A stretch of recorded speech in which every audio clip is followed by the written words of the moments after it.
The effects of Brexit are being played out now, says Dominik Rehse, ZEW Centre for European Economic Research. The ZEW economic sentiment has dropped to 6.4 today from 11.2 in April. What was the main issue that saw this slip? So we don't see one single reason for this slip. It's rather a set of reasons that came up over the last month. After a strong private consumption in Germany in the previous month, we now see some signs of a slowing of private consumption. Furthermore, we also are not quite sure whether the construction boom that currently seems to boost German GDP growth is going to continue in the coming months.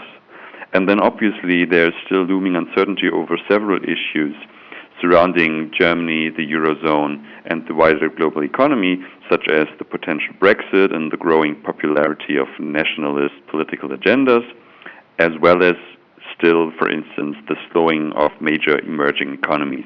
And these uncertainties really matter. If you remember the panic attack we had in January due to the concerns over the Chinese economic growth, this is something that really matters, and many investments are put on hold, for instance, in the UK apparently now, due to the Brexit that might take place. So this is the group of reasons that we see driving the drop in sentiment. There is a huge downshift in emerging markets. We have seen China cut back, as well as the Middle East and Russia pulling out of oil. Is Germany vulnerable to this economic downshift, as the ZEW shows a decrease in confidence in the economic sentiment?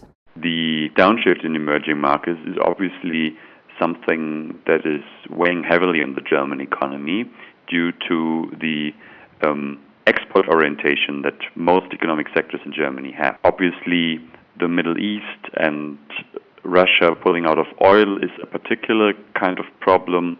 The oil market right now is really under lots of constraints, and it's not really unclear how it's going to proceed into the future. This is something where the German economy obviously has a multitude of connections with, one of which is obviously that the low oil price is making it easier for consumers to spend their salaries on other things, and that's probably one of the reasons also why private consumption is going strong in Germany right now, and why concern over the further development of private consumption is also one of the points of concern concerning the economic sentiment. If there was a Brexit, would this act as a catalyst and a downward turn of the German economy and Eurozone? The effects of a Brexit would actually even take place before the Brexit itself takes place.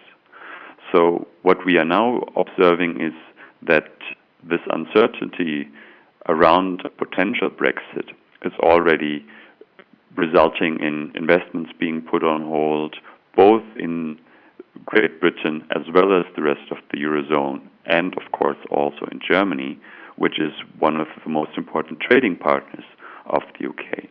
But then, of course, this would also be some more factor leading to further nationalist economic policies. This is something that we observe right now in the Eurozone and the Euro economy in general, that nationalist movements might also result in very different economic policies, and raising barriers to trade, for instance, would be something that would certainly harm the German economy in particular. Thank you very much to our guest, Dominik Rehse. And that's all from me, Lucy Pulfman, but remember to stay with Dukascopy TV for everything FX.